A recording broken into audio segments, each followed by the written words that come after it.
Good afternoon students. Wednesday आपका UT है, इसलिए मैं आपको कविता सूरदास की कविता की व्याख्या दोबारा से समझा रही हूँ।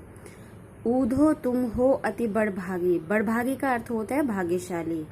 यहाँ पर गोपियां उद्धव को बड़भागी भाग्यशाली कहकर उस पर व्यंग कर रही हैं। गोपियां उद्धव को कह रही हैं कि हे उद्धव, तुम भाग्यशाली हो, बड़भागी हो, अर्थात वो उसे कहना चाहती हैं कि तुम भाग्यशाली नहीं हो, तुम भाग्यहीन हो। अपरस रहत स्नेह तगाते नाहिन मन अनुरागी। अपरस होता है अनासक्त होना, स्नेह प्रेम, तगा धागा, नाहिन नहीं, मन अनुरागी होता है प्रेम। गोपियां उद्धव को कहती हैं कि तुम श्री कृष्ण के पास रहते हो, फिर भी तुम श्री कृष्ण के प्रेम के धागे से बंधे हुए नहीं हो, ना ही तुम्हारे मन में श्री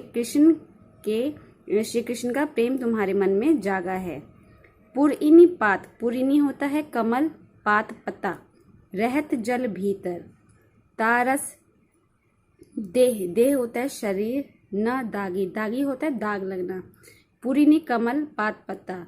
जिस प्रकार कमल का पत्ता जल के पानी के अंदर रहता है, फिर भी उसके देखकर उसके शरीर के ऊपर पानी की एक बूंद भी नहीं टिक पाती, पानी का दाग तक नहीं लग पाता है।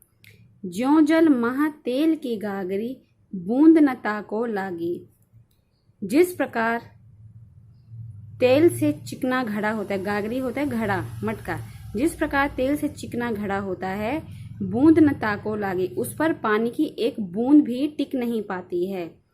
तो गोपियां कमल के पत्ते के साथ और तेल के घड़े के साथ उद्धव की तुलना कर रही हैं कि उद्धव जो है कमल के पत्ते के और तेल की गागरी के समान है, कि वो श्री कृष्ण के पास रहता है, फिर भी श्री कृष्ण के प्रेम का आकर्षण उसको छू तक नहीं गया है।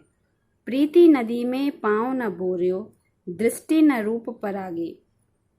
प्रीति नदी प्रेम की नदी, पांव पांव, बोरियो डालना, दृष्टि नजर, रूप सुंदरता, परागी आकर्षण, रूप परागी रूप का आकर्षण। उद्धव श्री कृष्ण के पास रहता है, फिर भी उसने श्री कृष्ण के प्रेम की नदी में अपना पांव तक नहीं डुबाया है, और ना ही श्री कृष्ण के रूप का आकर्षण उसकी दृष्टि में आया है। सूरदास अबला हम भोरी, गुड़ चाटी ज्यो पागी। सूरदास कवि कहते हैं कि गोपियां उद्धव से कहती हैं कि अबला, अबला होती हैं स्त्रियां, कमजोर, भोरी भोली। गोपियां उद्धव से कहती हैं कि हम तो भोली भाली कमजोर अबला स्त्रियां हैं, हम तो उन चींटियों के समान हैं। गुड़ होता है गुड़, चांटी चींटी, हम तो उन चींटियों के समान हैं जो गुड़ के साथ चिपक तो जाती हैं लेकिन गुड़ को छोड़ नहीं पाती हैं। उसी प्रकार हमने श्री कृष्ण से अपनी भक्ति को, अपने मन को, अपने प्रेम को लगा लिया है। अब हम श्री कृष्ण के अलावा किसी और की भक्ति मन में नहीं कर सकती हैं। श्री कृष्ण के अलावा किसी और के बारे में नहीं सोच सकती हैं। अलंकार देख लेते हैं। ऊधो तुम हो अति बड़भागी, अपरस रहत स्नेह तगाते, नाहिन मन अनुरागी। न वर्ण होने के कारण अनुप्रास अलंकार है। पुरइनी पात प होने के कारण अनुप्रास अलंकार है। ज्यों शब्द होने के कारण उत्प्रेक्षा अलंकार है। प्रीति नदी में रूपक अलंकार है। ज्यों में उत्प्रेक्षा अलंकार है।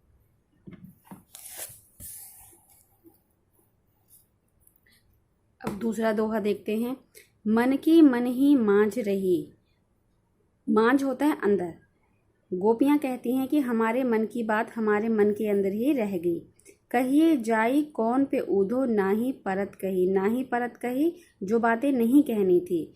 गोपियां कहती हैं कहिए जाई, हम किसके पास है उद्धव, हम किसके पास कहने को जाएं वो बातें जो हमें किसी से नहीं कहनी चाहिए थी। अवधि होता है समय, आधार, आस, उम्मीद, आवन आने की। अवधि आधार आस आवन की, तन मन बिथा सही, बिथा होता है कष्ट, दुख, व्यथा।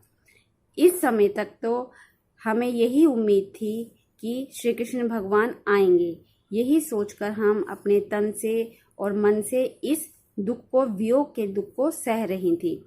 अब इन जोग संदेशनी सुनी सुनी बिरहिनी बिरह दही।